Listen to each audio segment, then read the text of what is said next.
Krishna Krishna, Hare Hare, Hare Rama, Hare Rama, Rama Rama, Hare Hare, Hare Krishna, Hare Krishna, Krishna Krishna, Hare Hare, Hare Rama, Hare Rama, Rama Rama, Hare Hare, Hare Krishna, Hare Krishna, Krishna Krishna, Hare Hare, Hare Rama, Hare Rama,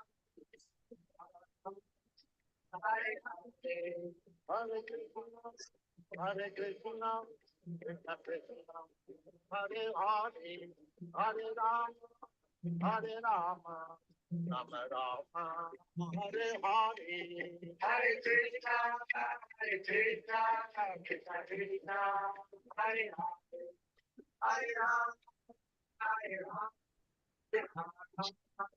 Hare Hare, Hare Krishna, Hare Krishna, Krishna Krishna, Hare Hare, Hare Rama, Hare Rama, Rama Rama, Hare Hare, Hare Krishna, Hare Krishna, Krishna Krishna, Hare Hare, Hare Rama, Hare Rama, Hare Krishna, Hare Krishna, Krishna Hare Rama, Hare Rama, Hare Rama, Rama Rama, Hare Hare, Hare Krishna, Hare Krishna, Krishna Krishna, Hare Hare, Hare Rama, Hare Rama, Rama Rama, Hare Hare, Hare Krishna, Hare Krishna, Krishna Krishna, Hare Hare, Hare Rama, Hare Rama, Rama Rama, Hare Hare, Hare Krishna, Hare Krishna, Krishna Krishna, Hare Hare, Hare Rama, Hare Rama, Hare Hare, Hare Krishna, Hare Krishna, Krishna Krishna, Hare Hare, Hare Rama, Hare Rama, Rama Rama, Hare Hare, Hare Krishna, Hare Krishna, Krishna Krishna, Hare Hare, Hare Rama, Hare Rama, Rama Rama, Hare Hare, Hare Krishna, Hare Krishna,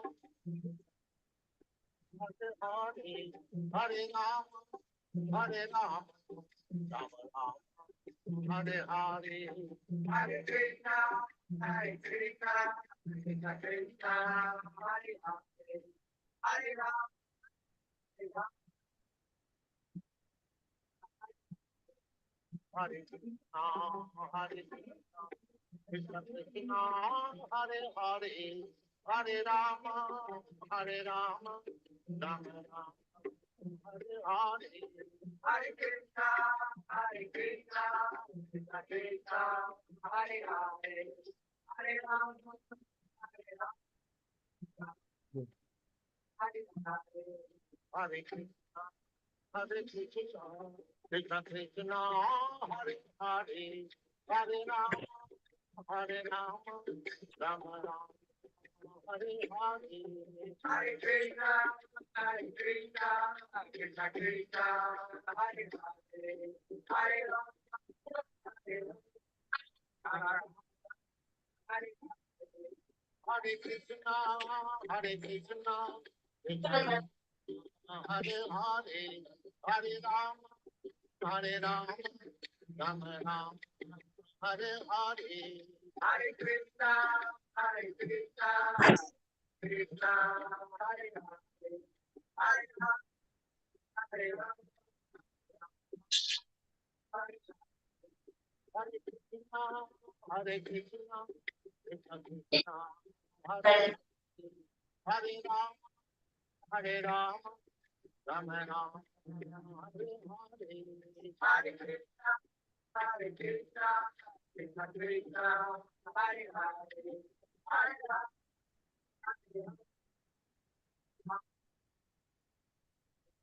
Hare Krishna, Hare Krishna, Krishna Krishna, Hare Hare, Hare Rama, Hare Rama, Rama Rama, Hare Hare, Hare Krishna, Hare Krishna, Krishna Krishna, Hare Hare,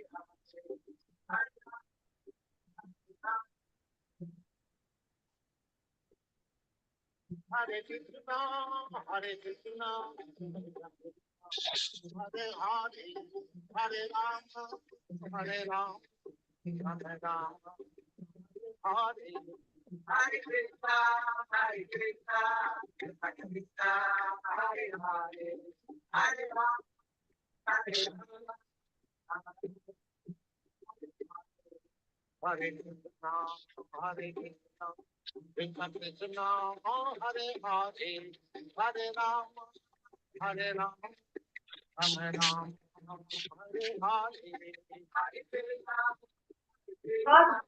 Krishna Krishna, Hare Hare, Hare Rama. लेकिन ऐसे लपेट दिया हमारे से ऊब लागे थे लगाते अच्छा रहा था Hare Hare, Hare Rama, Hare Rama.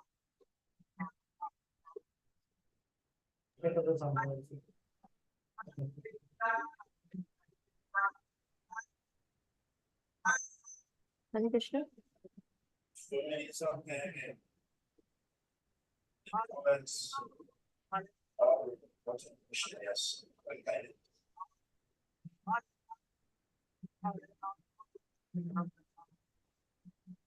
Hare Krishna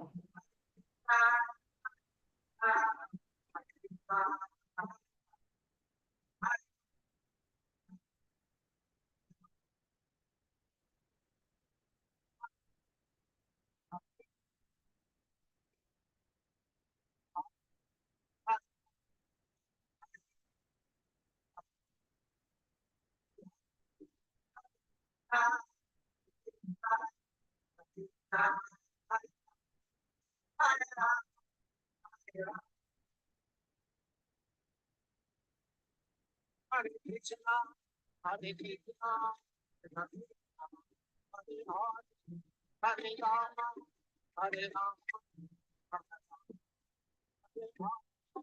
Hare Krishna, Hare Krishna, Krishna Krishna,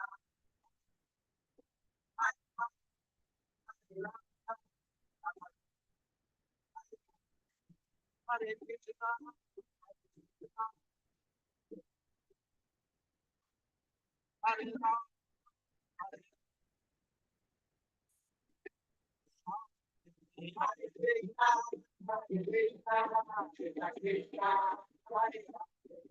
Hare Rama,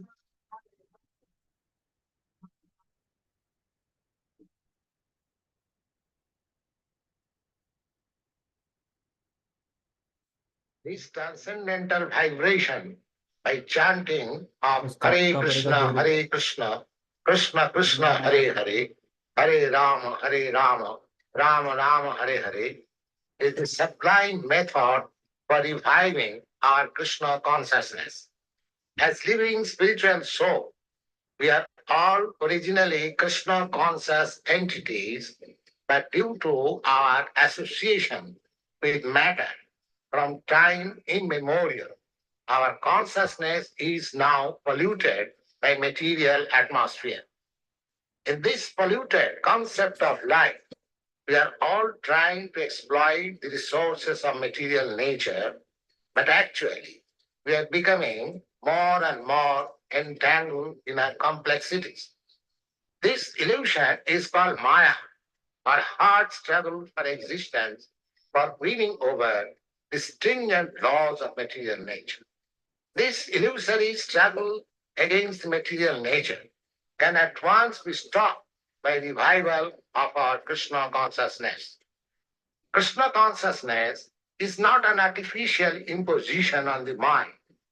This consciousness is the original energy of living entity. When we hear the transcendental vibration, this consciousness is revived and the process is recommended by authorities for this age.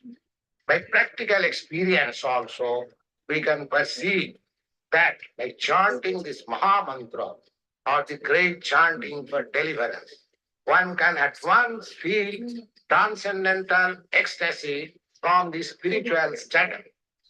When one is factually on the plane of spiritual understanding, surpassing the stages of sense, mind, and intelligence, one is situated on transcendental plane. This chanting of Hare Krishna, Krishna Krishna, Hare Hare, Hare Rama, Rama Rama, Hare Hare, is directly enacted from the spiritual platform, surpassing all lower status of consciousness, namely sensual, mental, and intellectual. There is no need of understanding the language of the mantra, nor there is any need of mental speculation, nor any intellectual adjustment for chanting this Mahamantra.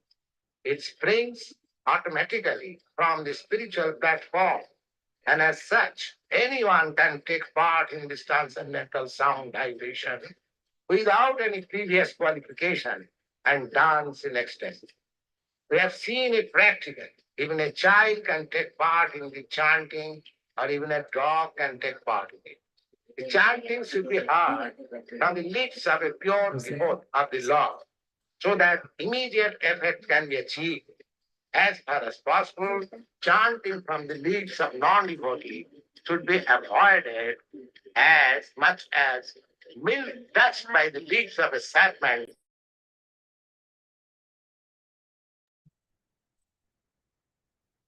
Hare Krishna, dear devotees, please accept my most humble obeisance in our grace to Srila Prabhupada, Guru and Gauranga.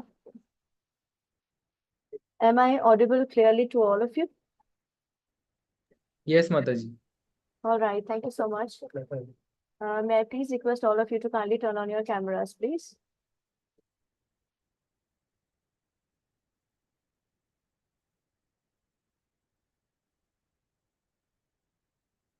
Thank you so much. Once again, a very warm welcome to all of you assembled here for the glorification of Srila Prabhupada. It is with great joy and heartfelt reverence that we welcome His Holiness Praladanand Swami Maharaj to our assembly today. Praladanand Swami Maharaj ji joined ISKCON in 1968. He was at that time a student at the State University of New York, Buffalo. At the beginning of 1969, he received first and second initiation from Srila Prabhupada. In January 1969, immediately upon moving in the Buffalo temple, he was made treasurer and head pujari and worshipped Lord Jagannath, Lord Baldev, and Srimati Subhadra Devi. Inspired by Srila Prabhupada's instructions and the financial needs of the temple, Praladanand Swami Maharaj organized daily Harinams and book distribution in Buffalo. Every day from 9 a.m. to 5 p.m., the Sankirtana party would go out. Even during the severe Buffalo winters, when temperatures would drop below 20 degrees Fahrenheit and about -7 degrees Celsius, following Srila Prabhupada's instruction, Radhanand Swami Maharaj helped open temples in Coconut Grove, Florida, and in Houston and Texas. He was also temple president of 2 ISKCON temples in Texas, namely Dallas and Austin. In 1975, he joined the Radha Damodar traveling bus party and distributed books in airports and parking lots throughout the United States, no matter what the other services he had. For 30 years, he has always continued to distribute Srila Prabhupada's books, a service he still sometimes performs. From 1987 until 1997, Praladanand Swami Maharaj ji taught at the Vaishnava Institute for Higher Education in Vrindavan, India. At the VIHE, he taught subjects such as Krishna book and Ayurveda, and he still teaches seminars all over the world. Of course, he also regularly studies and teaches from Srila Prabhupada's books. In 1992, he became the Minister of Sannyasa Services, and he has been the Minister for Health and Welfare since 1994. Over the years, He has also served as the chairman of several GBC committees. Presently, Prahladanand Swami Maharaji travels and preaches in Europe, especially in Eastern Europe. He regularly visits the Ukraine, Russia, and India. Once a year, he travels around the world to Peru, USA, Australia, New Zealand, and Hong Kong. Maharaj is a very important well-wisher, supporter, and contributor of ISKCON Bhagavad Mahavidyalaya. We are deeply grateful for Maharajji's presence amongst us today, and we pray that we may be blessed with his divine association, guidance, and blessings. Let us all humbly open our hearts to receive the transcendental wisdom Maharaj imparts and strive to serve with the same dedication and enthusiasm that he exemplifies. With folded hands and profound gratitude, we welcome His Holiness Prahladanand Swami Maharaj. Prahladanand Swami Maharaj ki Jai. May I please request all the devotees to chant Hare Krishna Maha Mantra thrice and welcome Maharajji for today's assembly. Hare Krishna, Krishna Krishna, Hare Hare, Hare Rama, Rama Rama, Hare Hare. Hare Krishna, Krishna Krishna, Hare Hare, Hare Rama, Rama Rama, Hare Hare. Hare Krishna, Krishna Krishna, Hare Hare, Hare Rama, Rama Rama, Hare Hare. Thank you, Maharajji, and a very warm welcome once again. Please accept my most humble obeisances unto your lotus feet, and all glories to Srila Prabhupada.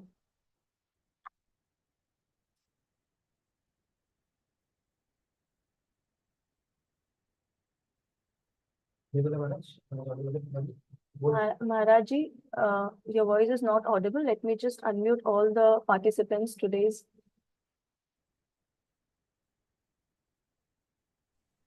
Okay. Yes, Maharajji.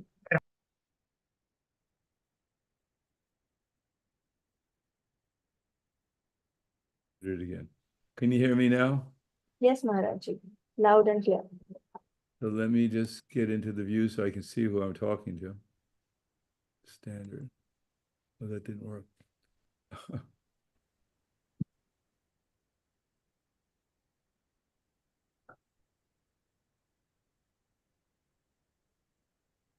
So view.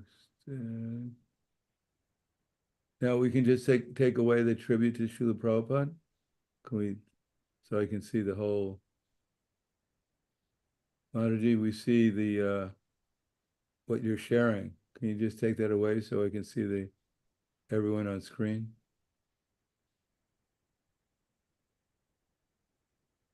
Okay.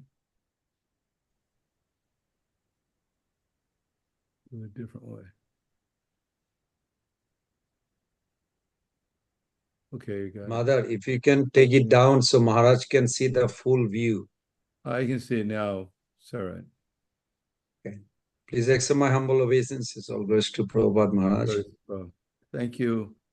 So let me just begin by offering obeisances to Srila Prabhupada.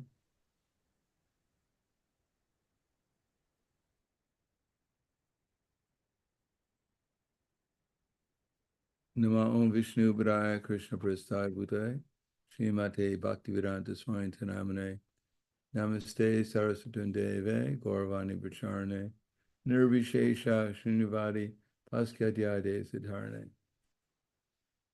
Thank you all for joining.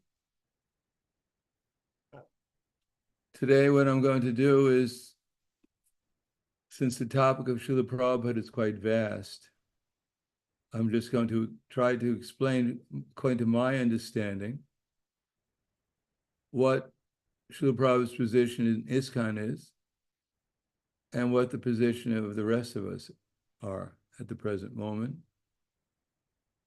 to the best of my ability. One thing I'd like to know, is this being translated from English into other languages? No, Maharajji, it's only in English. It's only in English. So everyone understands English?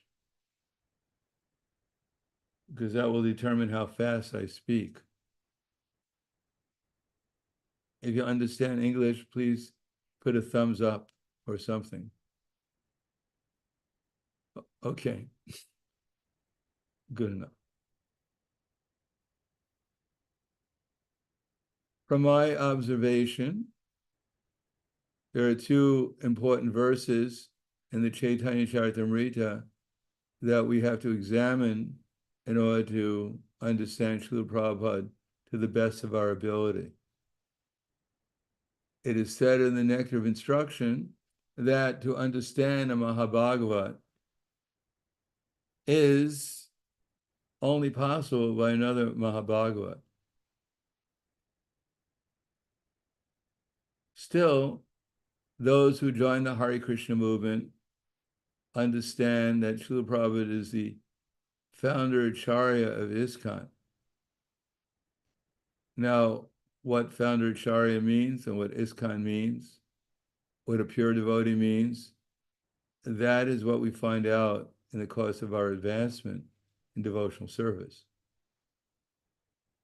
At the beginning of the Bhagavad Gita, Srila Prabhupada is explained, considering, first of all, that Bhagavad Gita is our foundational book. And what Srila Prabhupada explained at the very beginning of Bhagavad Gita is quite significant to understanding our philosophy. He mentioned that there was one lady who approached him to ask Srila Prabhupada to recommend to her an edition of the Bhagavad Gita in English. And Srila Prabhupada responded that he couldn't recommend any of the 600 or 700 translations of the Bhagavad Gita into English. And he explained why. He said, just like if one wants to take a medicine, then one has to take it according to the directions of the expert doctor or the directions on the label of the bottle of the medicine. One should not take the medicine according to one's whimsical interpretation. It is not that we go to a pharmacy and we see the different medicines and we decide that I like the medicine which is closest to the color of my dhoti or sari, and we take that medicine. We have to take it according to the authority of those who can prescribe the proper medicine to us.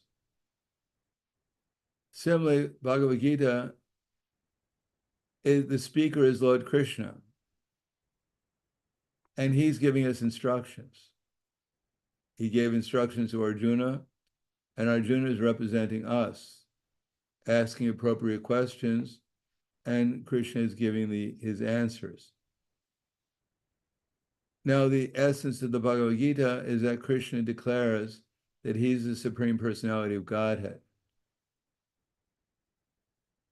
Many commentators may not like that Krishna is so bold that he not only says that he's the Supreme Personality of Godhead, but he declares that he's the only Supreme Personality of Godhead. But as Prabhupada points out, that not only Krishna has said that, but this was confirmed by many great acharyas in the Vedic culture, such as Madhvacharya, Ramanujacharya, even Sankaracharya has declared that Krishna is above the material energy. Later on, by Saraswati Thakur, by Chaitanya Mahaprabhu, etc. Also in the Brahma Samhita, the scripture declares Ishvara Parama Krishna Sachitananda Vigraha Anadi Adir Govinda Sarva Karna Karna, that there's no one above Krishna. He's the Ete Changsa Kalak Pumsam Krishna's tu Bhagavan Swayam. He's the source of all incarnations. He's the source of everything. Now, this is a question of accepting authority. Everyone has to accept some authority, but we all, in conditioned life, we accept authority in order to do something, to experience what the authority is promising us to do, or to experience. generally speaking, everyone is looking for knowledge of how to become as happy as possible for as long as possible. And everyone is accepting some authority to give us some indication of what to do to achieve that. And we accept on faith the authority's instructions, and we follow it with faith in order to experience what they're promising us. Similarly, in the Bhagavad Gita, because it is not possible for a conditioned soul to understand Krishna perfectly, or to understand his instructions perfectly. But at least for those who want to be students of the Bhagavad Gita, of which our society is based on, of which Srila Prabhupada is the founder Acharya, then at least theoretically one should accept that Krishna is the Supreme Personality of Godhead. And with that faith, or that ability to neither reject Krishna, or that willingness neither to reject Krishna as the Supreme Personality of Godhead, nor to accept him blindly, with that faithful hearing of the Bhagavad Gita, one can make progress towards Krishna consciousness. So at the beginning, we accept Srila Prabhupada as our founder Acharya, and we take whatever he's saying is perfect. Now, we don't blindly accept that, nor do we have to blindly reject that. But that's an assumption when one comes to become part of the Hare Krishna movement, ISKCON specifically. That we're accepting the authority of Srila Prabhupada's books, we're accepting the authority of his teachings, whether or not he's a pure devotee or not, directly in contact with Krishna, that from our present point of view, we don't know if we're conditioned by the material energy. But if we hear his teachings, we see his example, we hear his instructions, and we follow them submissively, inquisitively, and we follow them, then we can see whether or not what's being promised, Tesham Sadatam Yuktanam Bhajantam Priti Purvakam Didami Buddhiyogam Tam Yena Mam Upayantite. For those who are Sadatam Kirtayanto Mam, those who are Tesham Sadatam Yuktanam, those who are constantly engaged in my service with enthusiasm or love, then Krishna says, I give the intelligence by which they can come to me. In other words, if we hear from Srila Prabhupada, and for those who represent him properly, and we apply that within our lives, in our devotional service specifically, so that our service, we try to make it more steady and more enthusiastic, then we can see whether the Krishna gives us the realizations and the intelligence by which we make progress towards becoming more and more experienced in Krishna consciousness and pure devotional service. Now, the question is, what about the other devotees who are taking up the position of becoming spiritual masters? What is the difference between Srila Prabhupada and others? That we may not know, because we may not know Srila Prabhupada's position, except for the fact that we're instructed that everything should be based upon Prabhupada's teachings and example. Not blindly, but with intelligence. So that means that anyone who's proclaiming or purporting to be a representative of Srila Prabhupada, then they have to give the same teachings. And if it's not clear it's the same teachings, they should be able to explain how what they're teaching is the same with what Srila Prabhupada is teaching. They can't declare that there's another medicine that they have, or they have another interpretation of how to take the medicine. different from Srila Prabhupada's. They may have a way of expressing it to the audience to make it clearer what Srila Prabhupada in our disciplic succession is trying to convey to us, but they can't have another understanding what Srila Prabhupada or our disciplic succession. Now, for instance, there has been controversy even within ISKCON about Srila Prabhupada committing mistakes or giving teachings which seem to be not in line with our philosophy. Now, that was Prabhupada dealt with those questions at times. For instance, in a morning walk with Satsvarup Maharaj and Jayadvaita Swami, they proposed questions to Srila Prabhupada about how apparently the Acharya sometimes makes mistakes,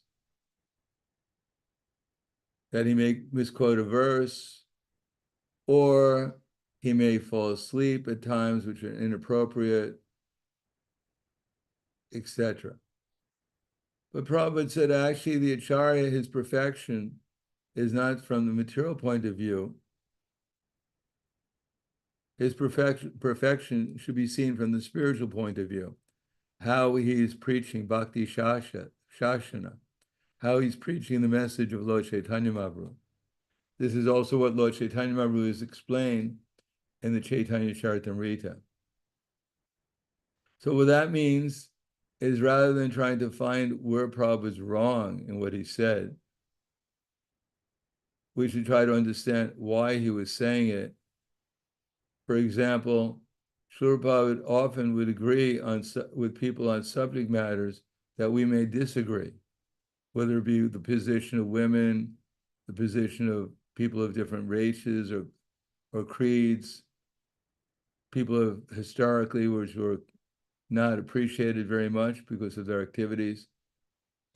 So Prabhupada would sometimes say things that apparently would contradict what would be called socially acceptable or politically correct. Now, Srila Prabhupada did not he wasn't thinking at that time when he was speaking to specific persons under particular circumstances, he wasn't speaking from the platform that this is what is the absolute position on this particular subject is, without any nuances. He was specifically trying to inspire a particular person or audience to perform devotional service.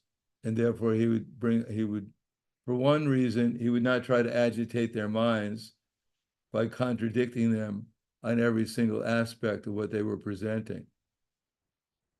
Otherwise, he wouldn't have the opportunity to present what he wanted to present, namely the philosophy of Krishna consciousness and the process of pure devotional service.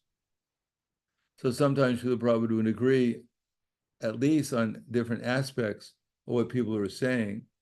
He would disagree if they were completely off. But in general, things that could be interpreted in the mundane world, Prabhupada didn't waste his time trying to contradict everything that someone would say, because otherwise his message would not have come across. So rather than trying to find fault in Prabhupada's position, either from the social point of view or the politically correct point of view, we should try to understand how Prabhupada was trying to present Krishna consciousness to his audience. And that way we'll find his perfection, both in what he was saying and also in his methodology. For instance, if you go on book distribution, which I hope most of us do sometimes, if you go out and immediately when you present the book to someone, if they say something, you contradict what they say, you've just lost the ability to sell your book. As a matter of fact, you want to find some agreement with them. People generally don't buy books that they completely disagree with. I remember when I used to go to a place called Vidor, Texas. Vidor, Texas is in near Houston, Texas. Vidor is the home for the Ku Klux Klan, if you know what that is. famous organization in America, which used to not be very favorable towards black people in America. Matter of fact, they used to hang them from trees sometimes.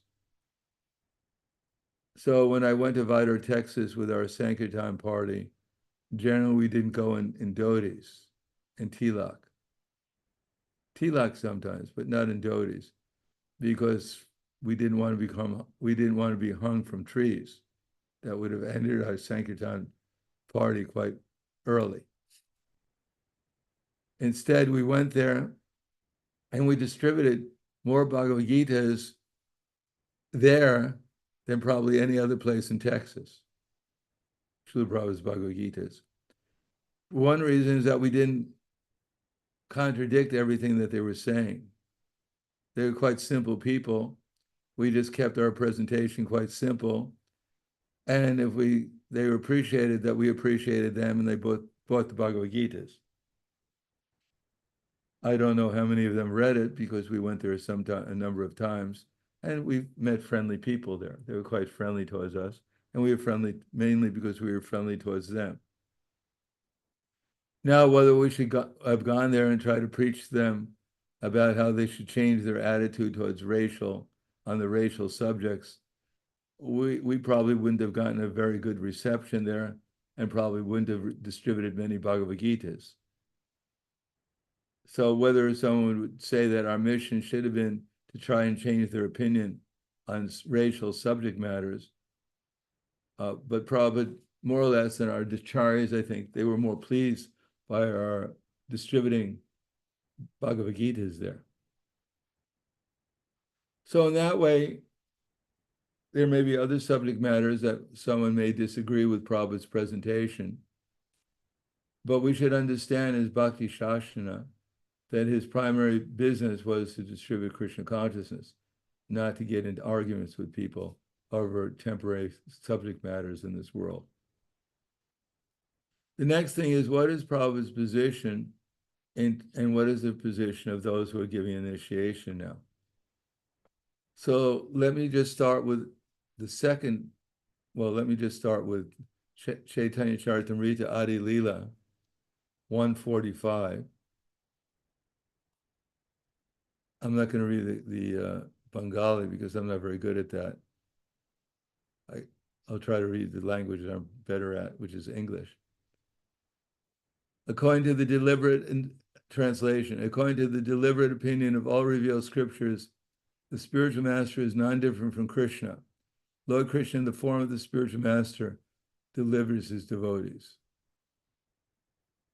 And Prabhupada writes in the purport, the relation of a disciple with his spiritual master is as good as his relation with the Supreme Lord.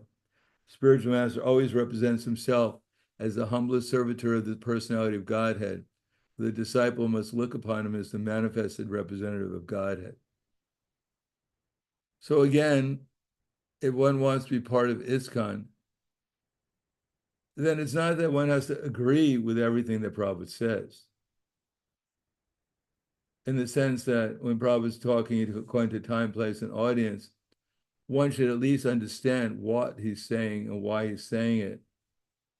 And it's not that necessarily Prabhupada overall agreed with everything he presented to his audience at a particular time, place, and audience. But we should understand why he was preaching the way he was doing. And if we try to point out that Prabhupada was fallible under certain circumstances and infallible under other circumstances, then we've missed the whole point of Krishna consciousness.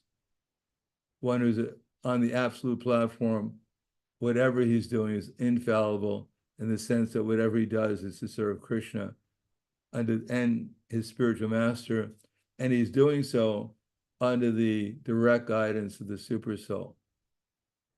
His activities are the manifestation of the super soul. And if we disagree with the Acharya, then basically we're disagreeing with the super soul, which is not very favorable for our progress in Krishna consciousness. So then Krishnadas Kaviraj quotes a verse from the 11th canto, Acharyamam Vijaniyam Navamanyate Karichit Amartya Buddhya Suyeta Sarva Deva Mayo Guru.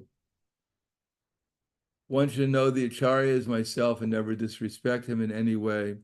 One should not envy him, thinking him as an ordinary man, for he is a representative of all the demigods. So this is a verse spoken by Lord Krishna when he was questioned by Uddhava regarding the Varna and Ashram system. And specifically how a brahmachari should behave under the care of the spiritual master. And there, Prabhupada, to summarize the verse, because otherwise it would take too long, the purport, Prabhupada gives us two explanations. One, specifically, what Uddhava had requested from Lord Krishna, had asked Lord Krishna about a brahmachari under the spiritual master's care. And there it explains that the Acharya accepts charge of the disciples and educates them in the Vedic philosophy. He gives them a second initiation, the thread, to show that they're qualified to take to the process of advancing its transcendental knowledge. Then he acts just like as a loving father educates his children, his son. So the spiritual master has no other business other than try to elevate his disciple towards the platform of Krishna consciousness. And he does so with complete knowledge and conviction, and therefore he's called Ashraya Vigraha, because whatever he's talking about, he's realized. And he has an attitude. Now he talks about also on the higher level of the spiritual master educating the disciple in terms of pure devotional service from the absolute platform. And that he must have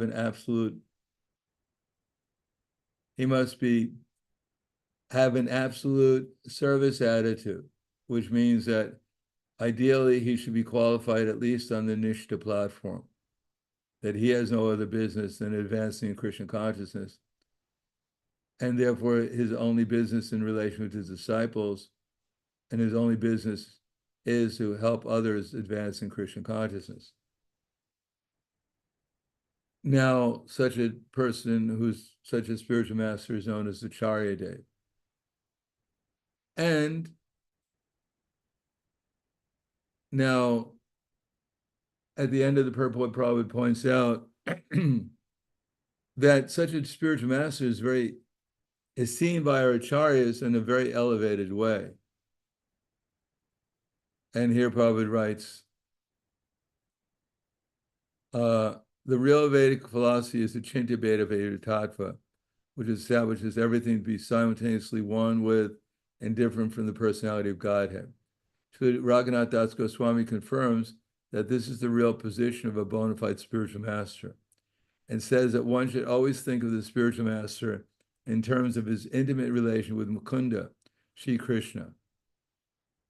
Srila Jiva Goswami in his Bhakti Sandarbha has clearly explained that a pure devotee's observation of the spiritual master and Lord Shiva as being one with the personality of Godhead exists in terms of their being very dear to the Lord, not identical with him in all respects.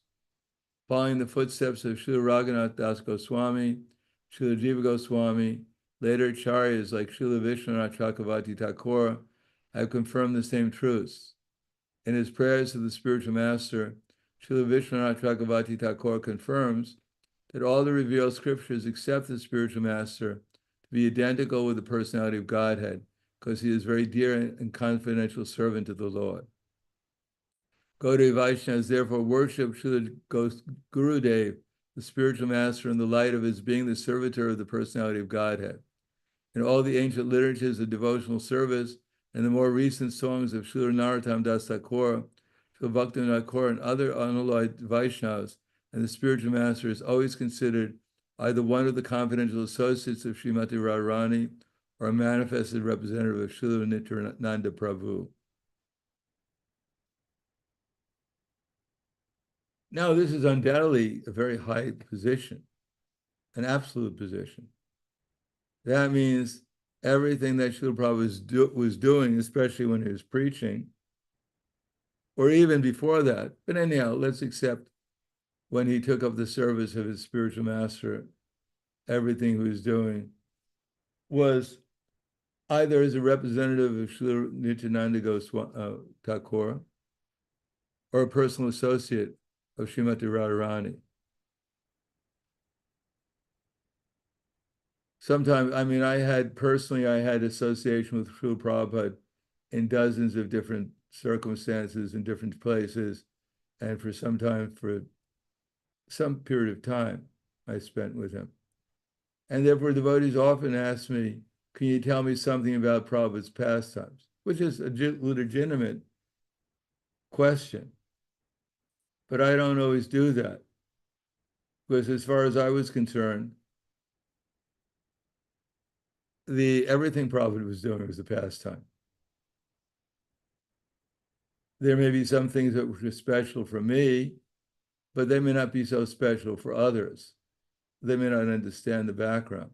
For instance, Srila Prabhupada wrote me letters, which were quite important for me, but they may not have been important for others. And sometimes they were. But it's nice that there are so many volumes of literature concerning Prabhupada's activities, but they also have to be understood in context too. And they also have to be understood that as long as we're not self-realized, that our interpretation, our experience and our interpretation of that experience is going to be limited to some extent by our conditioned nature, either at that time or even at the present. Therefore, for instance, when Trivikram Maharaj one time, in 1969, I believe, 1970, he asked Srila Prabhupada, can you tell me something about Srila Bhakti Siddhanta Saraswati Prabhupada? And Prabhupada thought for a second and said, he's a Vaikuntha man. He was a Vaikuntha man.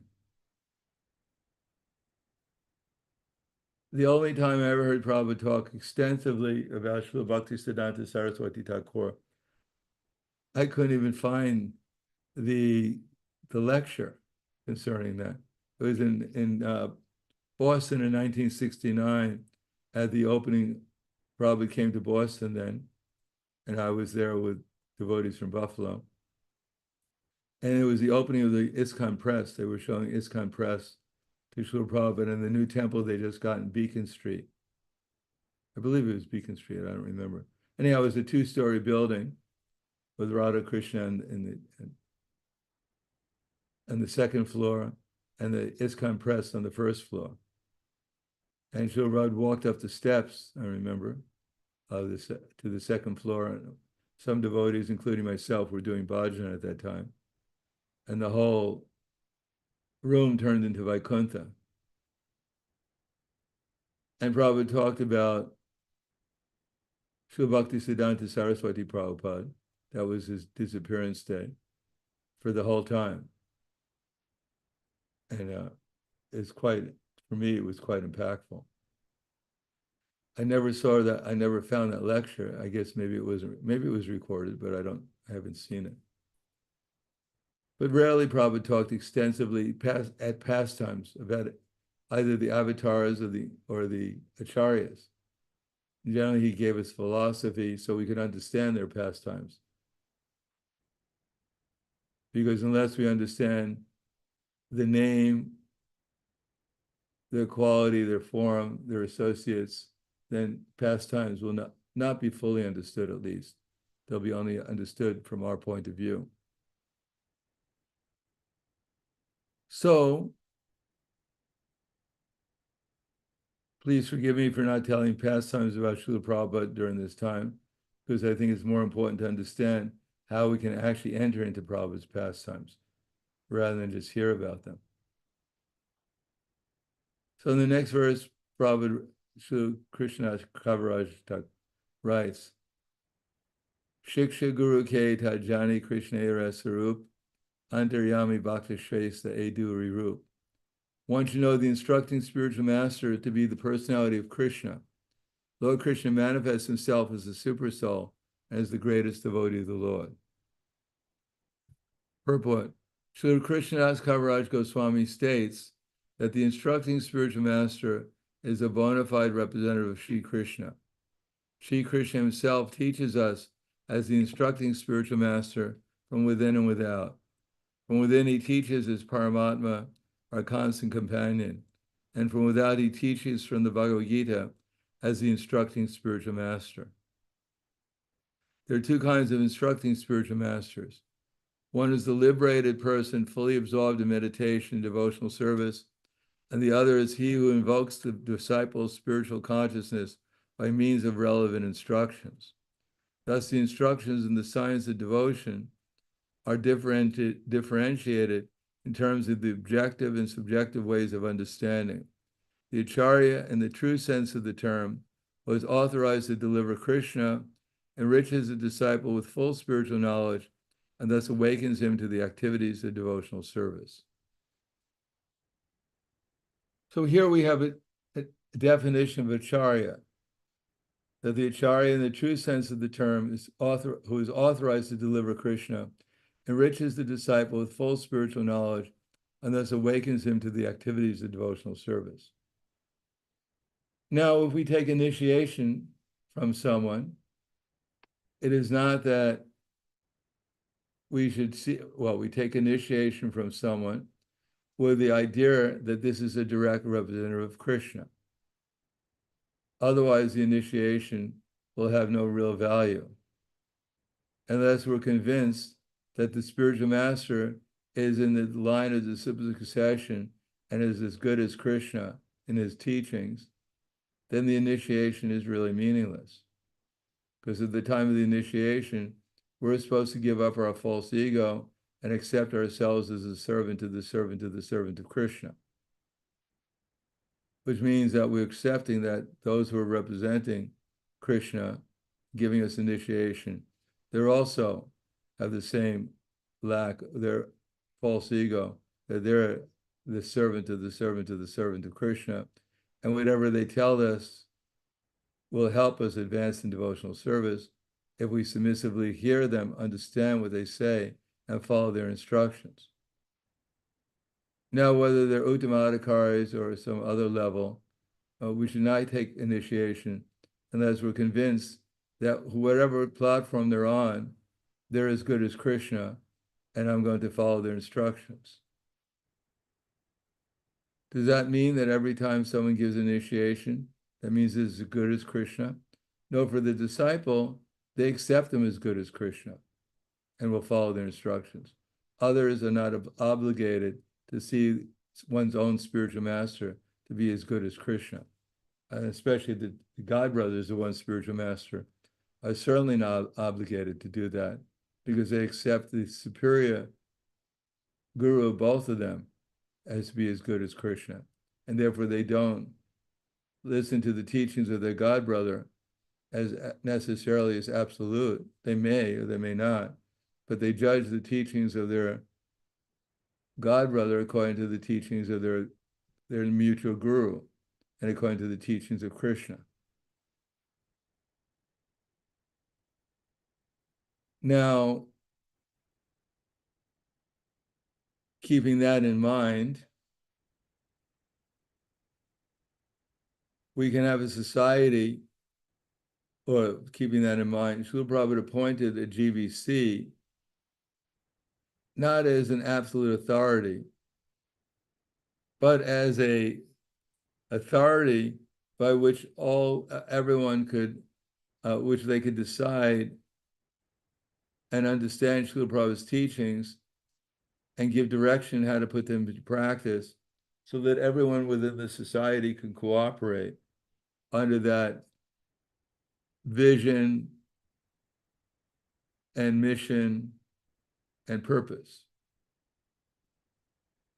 Prabhupada wanted a spiritual revolution. Prabhupada gave us so many different teachings, and the ability of the society to cooperate with each other depends a lot in the GBC developing a clear vision, a clear mission, a clear purpose for the society based upon Prabhupada's instructions and teachings.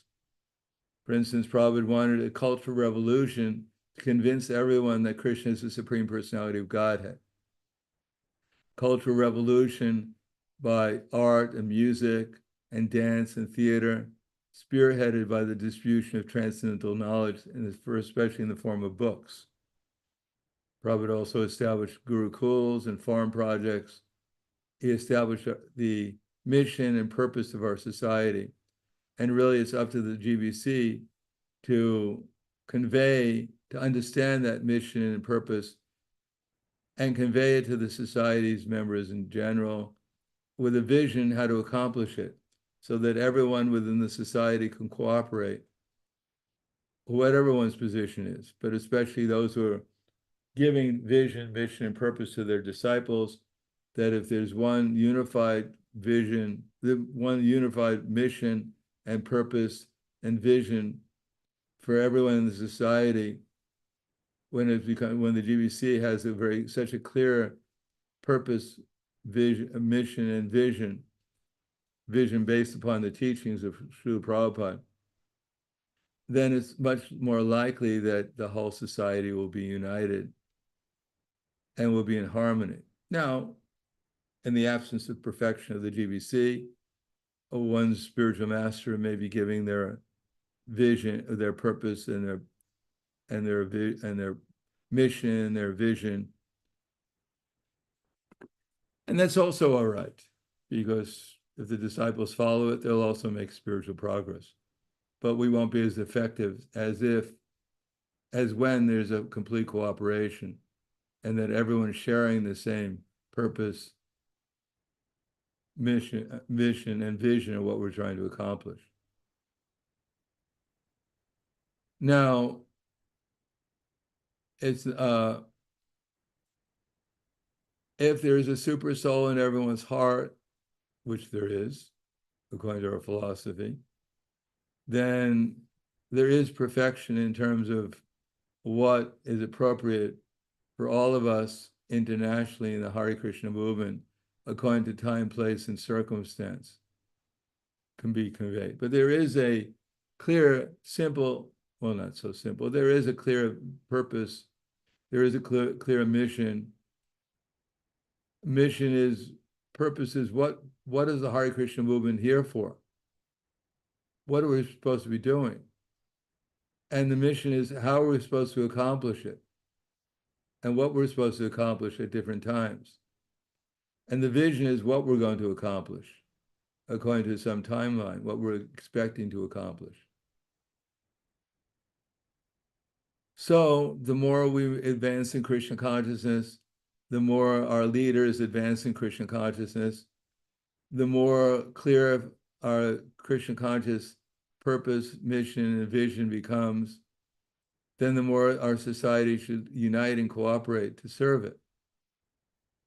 Now, the leaders may not have a perfect, if the leaders were on the platform of perfection, there could not be any difference between their purpose, their vision, or their mission, their purpose. There would be a harmony between them because the super soul who's in everyone's heart knows exactly what he wants to do. And his representative, Srila Prabhupada, has given us an opportunity to come in contact with the super soul through following his instructions. So as much as the society is cooperatively working together to fulfill the mission that we've been given and its purposes and creating a vision that inspires everyone, then we can understand that we're doing well. Now, if the leaders don't have are not perfectly advanced and they don't cooperate perfectly, either individually, collectively, still they're doing the best they can. And if we have a better idea, we have more of a clearer vision, then we should express it to enlighten everyone, including sometimes the leaders. We're a very positive movement. We're trying to express, as Prabhupada did, pure Krishna consciousness, which is based upon love. Srila Prabhupada was effective because he actually loved everyone, just like Krishna loves everyone, and he appreciates everyone, whatever service they're doing for him. And his pure devotees are in the same mood. They appreciate whatever service anyone does for them, and they love everyone. And if they make corrections sometimes, it's only to help people come to a higher platform of also coming to the platform of becoming completely dedicated to Krishna and loving everyone. But their only mission is to reestablish people's relationship with Krishna in loving transcendental service. And because they're absorbed in their own transcendental loving service to Krishna, they're also absorbed in transcendental loving service to all the devotees and everyone, all living entities. But obviously, Prabhupada started a movement. He didn't necessarily bring, or Krishna didn't necessarily send him all perfect devotees.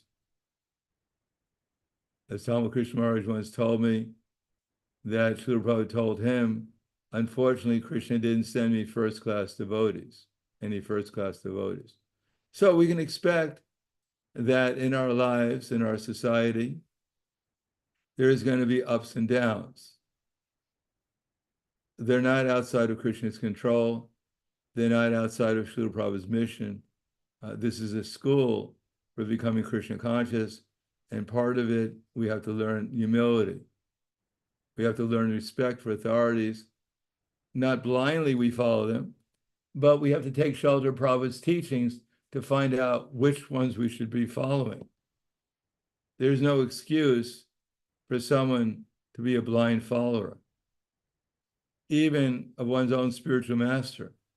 At the end of the Bhagavad Gita, Krishna asks Arjuna, have you heard this with your mind with perfect attention? And is your illusion now dispelled?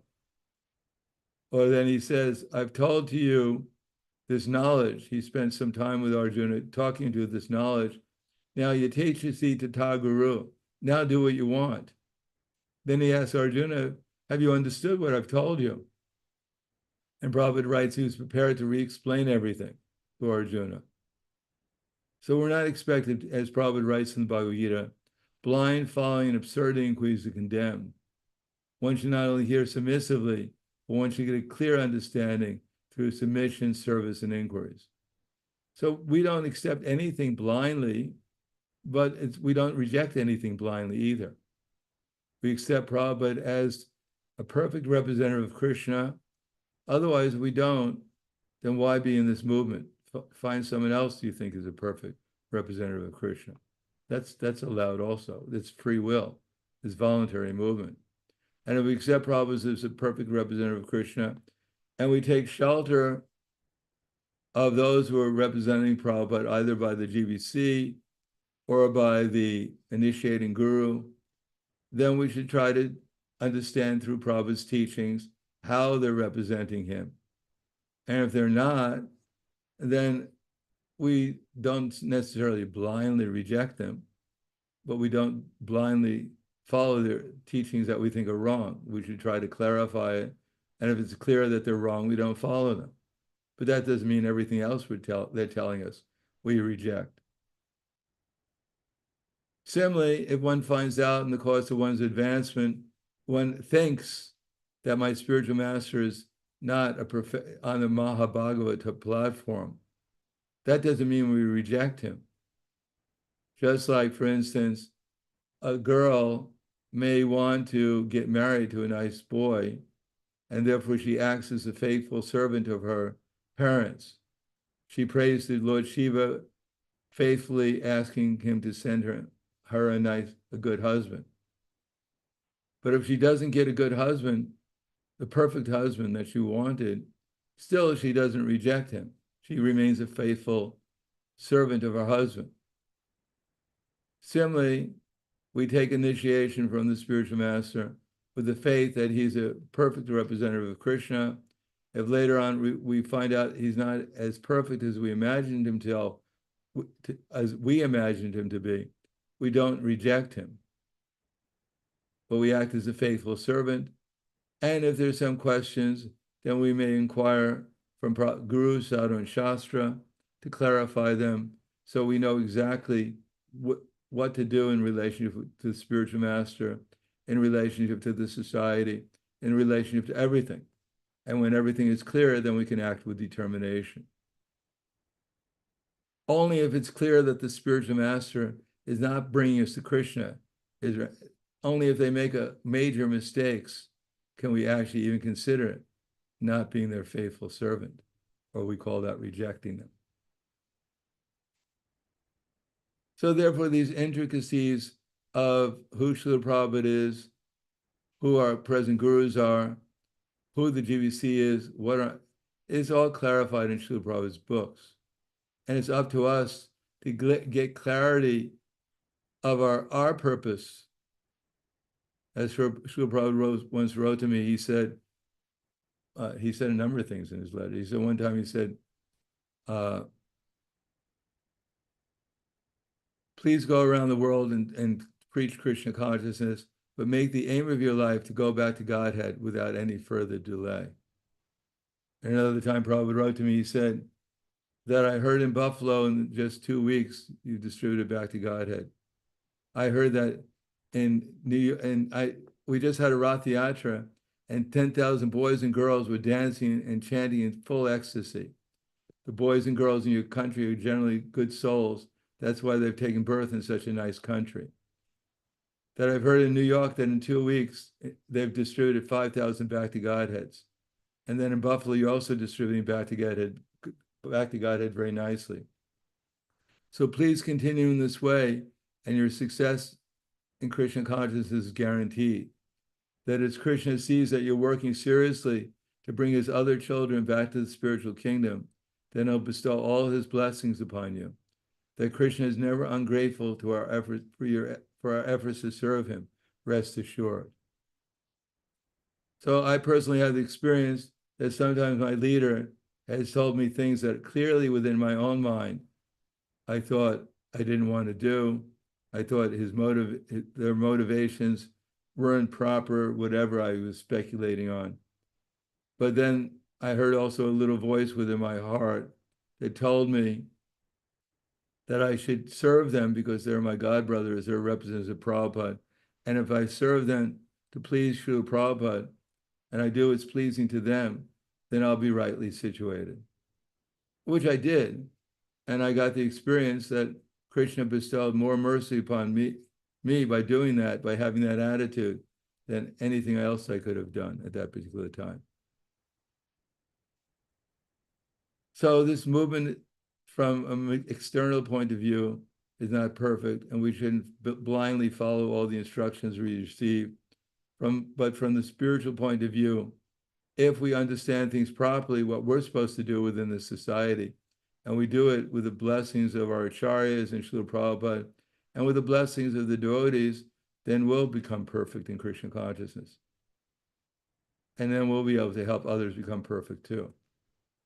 So I'll stop there. We have 5 minutes left. I hope I explained whatever I could, as best I could, in the little time we had. So thank you for your kind attention. Any questions or comments?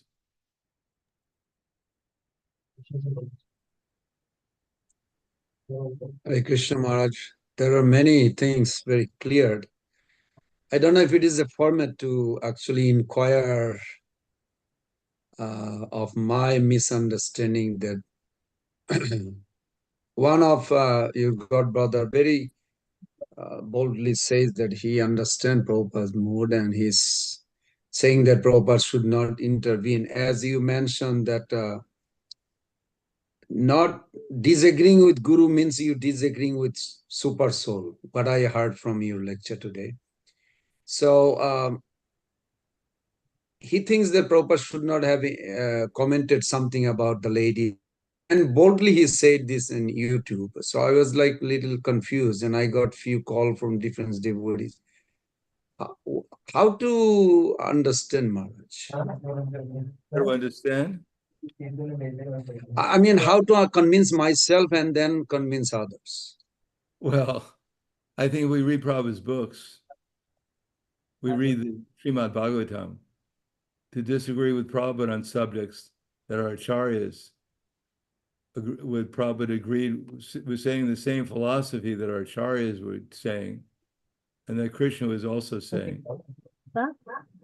to disagree with our acharyas and Krishna and with Prabhupada is rather presumptuous to make such statements, if that was the statement. Now, if one doesn't agree with Prabhupada, one doesn't agree with acharyas, then one can start their own movement,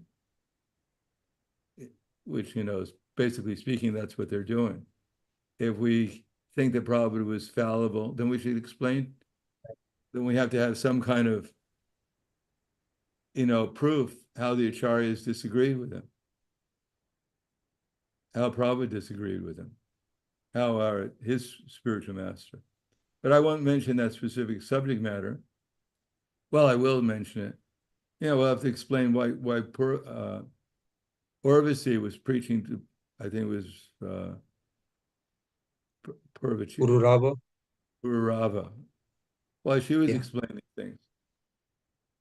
Why, it is explained about how to deal with women in the Srimad Bhagavatam in the 7th canto, the duties of a woman, that if women were the same as men, as Prabhupada used to say, well, why don't men become pregnant? Why do they have a different dharma for women than for men? If one doesn't like that, then, one is simply going to agitate people's minds from the path of faith in the Acharya and our philosophy. Why they do that, I don't want to comment on that, but anyhow, we should take shelter of our of any as yasya prasadam. Oh, is that yasya bhaktira para bhaktira? That Jasya deve bhaktira. paravakti. Jasya deve paravakti guru. Tashyata katita artha prakashante mahatmana. So if we're presenting in general, especially to the society, to an audience, we're casting doubt on Srila Prabhupada and on his philosophy, then if I was the person, I would cover my ears, or I'd try to defeat them from their philosophy, or I'd leave the room. It's a direct attack of our acharyas, casting doubt on them. It's probably anything that casts doubt on our acharyas, is going to interfere with the people's devotional service. I may think I'm absolutely right, but I'm absolutely wrong if I'm casting doubt on the teachings of our acharyas. Maharaj, is it possible that a acharya, qualified acharya, philosophically, spiritually very advanced, but some material knowledge may be lacking? Is there possibility? I mean, that was his claim. He should not have talked about certain things. He was there, would he have interrupted Prabhupada and said this is inappropriate saying, or they want to change Prabhupada's books, or what are they talking about? Prabhupada, material and spiritual. One is on the absolute platform, he sees everything perfectly. There's no material. Everything is spiritual. Everything comes from Krishna. Everything is explained in Bhagavad Gita. It's due to our, as it says, by this academic knowledge, by the speculation, we imagine that there's something material. We see duality. We see some fault in the Acharya's teachings. They may not, from one point of view, it's not incorrect to see, the Acharya may have misquoted a verse, whatever. It's not that every verse that he misquoted, he changed the verse. But if we think the philosophy was wrong, the one who's wrong is our because it just shows our conditioned nature, that's all. It's not that we should reject that devotee, because they may be very nice devotees, they may be following the process to one degree or another, but we understand that they're just not on the platform to understand things, they need some more advancement to understand things more better, that's all. And if we can help them, Thank you for do so, we try to do that. If not, either in public, we may try and challenge them, or we just try to ignore them or not get in conflict with them, because that would be wasting time. But in terms of preaching, we have to defend our acharyas, what they said. It's not that everything we see is perfect, but we have to take philosophically, we have to try to see their perfection, not boldly declare according to our imagination or our conditioned nature that they did something wrong from the spiritual point of view. Thank you for clarifying that. But you said in the beginning, it takes one to know one, like a common way. One Mahabhagavat. So it makes Well, sense. Thank you. I don't know Prabhupada's teachings perfectly. Therefore, I'm trying to follow his instructions and trying to please him so that I can gradually understand what they're all about by their mercy. Otherwise, whatever I say is not going to be perfect. But if I repeat the words of the Acharya, that's at least the greatest perfection I can do. Very good. Thank you, Maharaj. Thank you. Any other questions before we leave? Madam,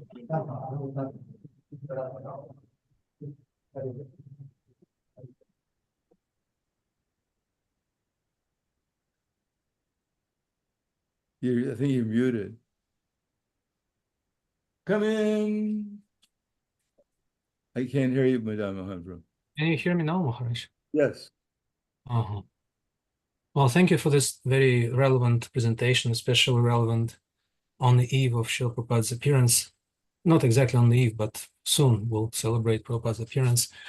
Just bouncing off what Ram Govinda Prabhu asked you about, he described one scenario when someone casts doubts on the relevance or infallibility of Prabhupada's other acharyas' teachings on particular issues. And we have another scenario sometimes in different places. We do have such trends in Russia, and I've seen all of them also in other countries, usually happening among devotees who have given themselves to a lot of Shastric studies. Now that Shastra, with the commentaries of the acharyas, they have become very easily available.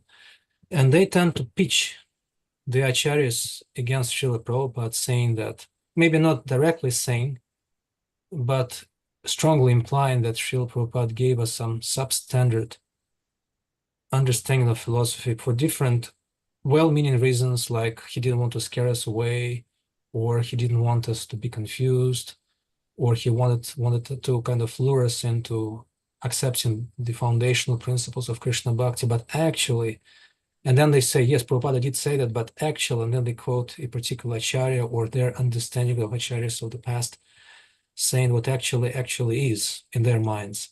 And that's becoming a very popular and, in my mind, a very dangerous trend of relativizing Srila Prabhupada's position as also an acharya par excellence, that his understanding and his teachings are no less of an acharya's teachings as the previous acharyas are. But maybe you could, if you don't mind me asking you for that, what would you recommend, you basing on your lifelong experience of and teaching and studying and practicing Prabhupada's teachings and deeply meditating on them? How do we address this very common trend nowadays that Prabhupada is becoming, in some devotees' minds, a relative figure, only like a servant, even though he did say that he was a servant, but somebody subservient in the philosophical meaning of this word to the previous acharya's teachings. Well, from my experience, that the more we become realized in Krishna consciousness, then the more we'll understand Prabhupada's perfectly presenting Krishna consciousness. And the more we take shelter of mental speculation and think that we're, by academic studies, think that we're on some platform by which our Acharya's teachings, we understand them better than the present Acharya. It's just like when Chaitanya Mahaprabhu was talking to a very learned person, Vallabhacharya. And Vallabhacharya wrote commentaries on different books, such as Srimad Bhagavatam, which were greatly appreciated. But when he made the comment that he wrote a better commentary to Srimad Bhagavatam than Sridhar Swami, because Sridhar Swami had made so many mistakes, then Chaitanya Mahaprabhu's reply to Vallabhacharya was that anyone who doesn't agree with Acharya, with the Swami, I believe to be a prostitute. Swami, of course, in India means the husband. So if we reject the husband, we don't agree with him, then we become a prostitute. So Prabhupada was always had to confront that, even when he was personally present. He had scholars, his own scholars, as one of them came to him and said, Swamiji, Prabhupada, can you give me blessings that I can find a bona fide spiritual master? And Prabhupada's reply was, I give blessings that in a million lifetimes you won't find a bona fide spiritual master. So Prabhupada said that his teachings are complete. And if someone comes along, some scholar says they're incomplete after studying the Acharyas, that Prabhupada they were more or less implying that Prabhupada is not a representative of the current Acharyas. So in my mind, they're just, they're on, we're all, I'm also conditioned soul. They're conditioned by their academic studies. You can be conditioned by fruit of desire or by mental speculation. So there has to be some room for them to make some spiritual advancement. Of course, if you don't agree with the present Acharya, then I don't know who they're accepting as the Acharya, if they accept anyone as really Acharya. And therefore there may be a long time before they actually make real spiritual progress towards understanding what Prabhupada has and appreciating what Prabhupada has actually given us. Anyhow, I'm not in any position to say that I'm perfect and that I've understood Prabhupada's teachings, I've completely accepted them, but I don't accept this vision that they're giving us. I think it's poison, which has poisoned them, and anyone who listens to them will also get poisoned. Well, thank you so much, Maharaj. Let's answer just a little extra question.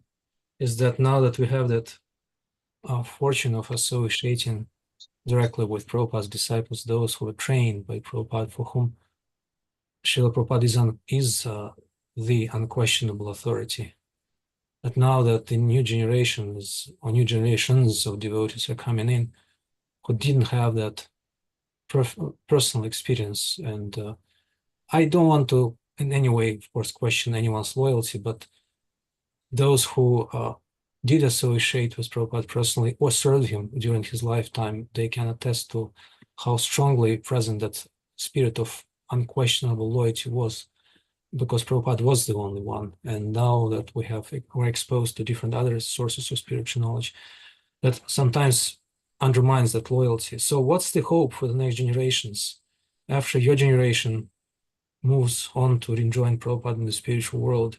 How do we maintain the same focus on Prabhupada's teachings as the all in all for us, as the most important foundation, be it in philosophy or in practice or in personal development? Well, one thing is that Prabhupada never left. He's there in his books, he's there in his Murti, and he's also there in the representatives, his representatives. His representatives are not only limited to those who had personal association with Srila Prabhupada, but also those who heard his teachings, his instructions, and followed them, and got the mercy of our acharyas in Krishna. Now, when Srila Prabhupada was leaving, it's 1977, in November 1977, some government officials came to Srila Prabhupada, and they wanted to have a personal darshan with Prabhupada to ask him some questions. And you probably heard this before. And then Bhakti Shri Maharaj was one of his servants, and others were his servants, and Prabhupada said that was all right. And Bhakti Shri Maharaj left the tape recorder on so they could find out what the questions were. So when they came back, after these gentlemen left, these servants came back and asked the Prabhupada, what did they inquire? And Prabhupada said, they inquired for me who the next leader will be. And I told them, Prabhupada said, that all my disciples, they'll all become the next leader as much as they've understood and follow. He told them, you can also become the next leaders as much as you understand and follow. So from my experience, I mean, of course, there's Vanu and Vapu. I mean, Prabhupada was very powerful as an acharya. But those who have faith in Prabhupada, when they think about Prabhupada and they convey Prabhupada's message, not only Prabhupada's disciples, but also those who heard from Prabhupada's disciples, they can also bring Prabhupada and our acharyas and the spiritual world with them, like Vidura, wherever he went. Chaitanya Mahaprabhu, when he was in South India, he chanted the holy name, and those who heard him became pure. And those who heard him, they also became pure. And that way the Hare Krishna movement expanded. So Prabhupada's teachings are so powerful that anyone who hears them and follows them will get his association, and the association of his devotees too. And that way the Hare Krishna movement will go on. Now, of course, we hope that the impact of Prabhupada's followers will be such that they'll inspire faith within their disciples, for Prabhupada's teachings, and for his processes that he's given us, and for his example. And as much as they inspire faith, then in Prabhupada's teachings and in his examples, then Prabhupada will be present also for those disciples. And that will go on. And even if they don't, those who read Prabhupada's teachings and read about his examples and follow them, then Prabhupada will also, and our acharyas will appear to them along with Krishna. And therefore, the movement will go on that way also. Thank you. Grantaraj Srimad Bhagavatam, Srila Prabhupada Ki Jai. Jai. Hare Krishna Maharaj Ji. Yes. Once again, I would like to thank you and please accept my humble obeisances. With gratitude for this beautiful and profound glorification of Srila Prabhupada that you shared. Your words were not only inspiring, but also deepened our appreciation for Srila Prabhupada's unparalleled contribution to the world. It is always a great blessing to hear your realizations and which resonates with the true essence of devotional service. So thank you so much once again. And I have a very important announcement for all the devotees here assembled in today's class. We are very soon going to start with the course named Archanam. And we are going to start with Bhakti Shastri in Hindi and English, Bhakti Vedanta in Hindi, and especially we are starting with a very special course, which is 21 days of Gita Challenge. Also, devotees who are aspiring to teach with us with ISKCON Bhagavat Mahavidyalaya are most welcome with our teach and earn with us coming up things with us. So y'all can get in touch with us. Rupan Prabhuji will drop all the relevant informations in the chat box very soon. So kindly refer to those. And in the 21 days of Gita Challenge, we have His Grace Vrajsundar Prabhuji. We have His Grace Amoglila Prabhuji. We have Vivek Bindra, His Grace Vivek Bindra Prabhuji with us. And we have Her Grace Narayani Mataji, and we have Her Grace Janvi Mataji with us to teach. So I would request all of you to kindly enroll yourself for this Gita Challenge, and please spread the news as much as possible and give the opportunity for others also to join us on this platform. Thank you so much once again, and please accept my humble obeisances to all the devotees. All praise to Srila Prabhupada. Vanchakalpatubhishya kripa sindhu ube evacha patitanam pavanebhyo vaishnavebhyo namo namo.